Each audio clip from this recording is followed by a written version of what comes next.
আমার নবীজি এতিম নবী দুনিয়াতে এসেছেন। নবীজি দুনিয়াতে আসার আগে নবীজির বাবা খাজা আব্দুল্লাহ তিনি বিদায় হয়ে গিয়েছে। এই পৃথিবীর মধ্যে আমার নবীর মতো জনম দুঃখিনী আর কেউ ছিল না।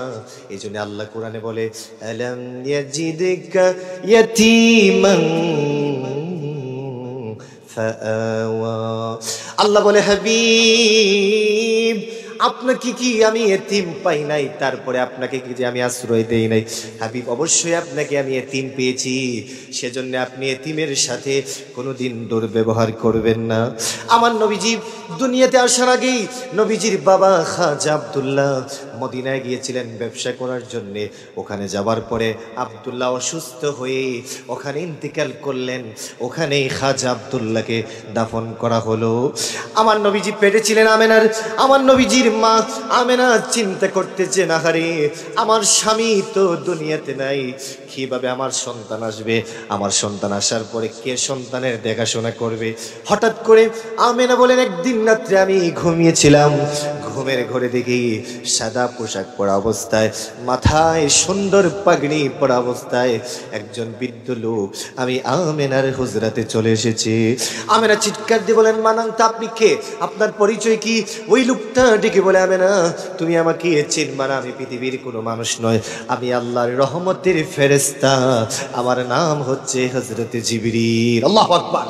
আমেনা বলছেন, কেন আপনি এসেছেন?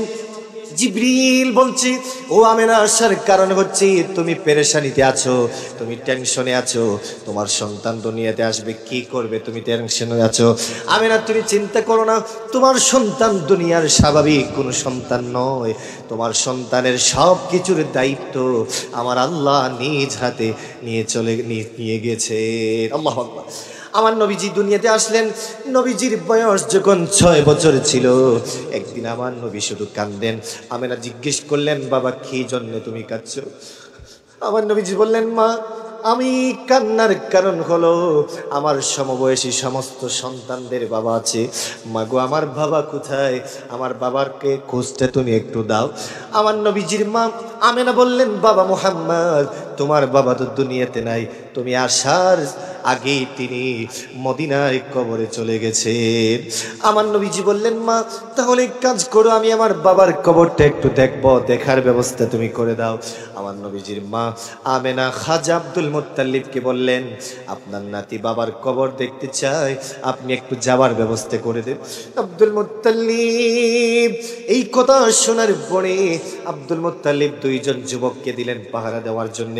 একজন দাসী ছিল উম্মে আইমান, তাকে দিলেন, এবং আমার নবীজি এবং আমেনা মোট 5 জনের কাফেলা করে নবীজির বাবার জিয়ারতের জন্য মদিনায় পাঠিয়ে দিলেন। মদিনায় যেতে যেতে যেতে যেতে মদিনায় চলে যাওয়ার পরে আমেনা বারবার আমার নবীজি আমেনাকে জিজ্ঞেস করতেছেন, আমেনা মাগো আমার বাবার কবর আর কত দূর?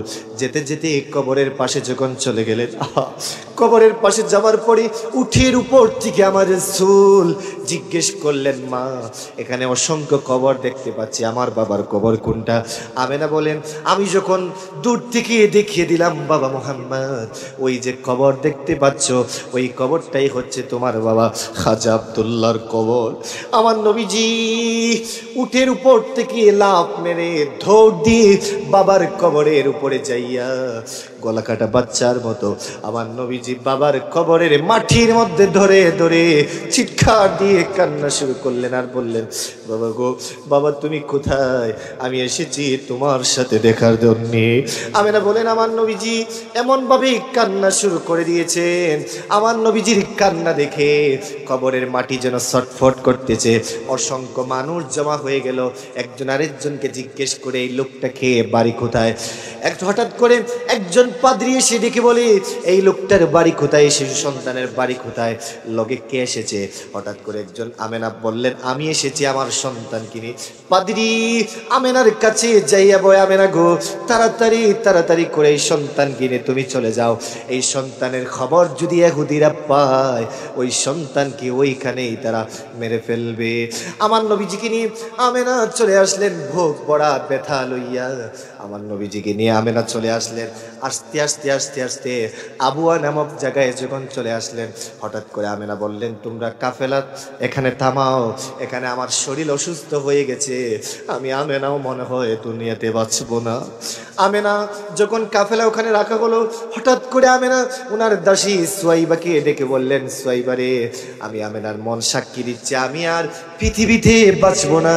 এক কাজ করো, তুমি আমার সন্তানটিকে দেখে রাখবে। আমার নবীজি গিয়েছিলেন বাবার কবর জিয়ারতের জন্য, বাবাকে দেখার জন্য গেলেন। রাস্তায় এসে নবীজির মা আমেনাকেও তিনি হারিয়ে ফেললেন। আমার নবীজির মতো দুঃখী এই পৃথিবীতে আর কেউ ছিল না। আল্লাহু আকবার।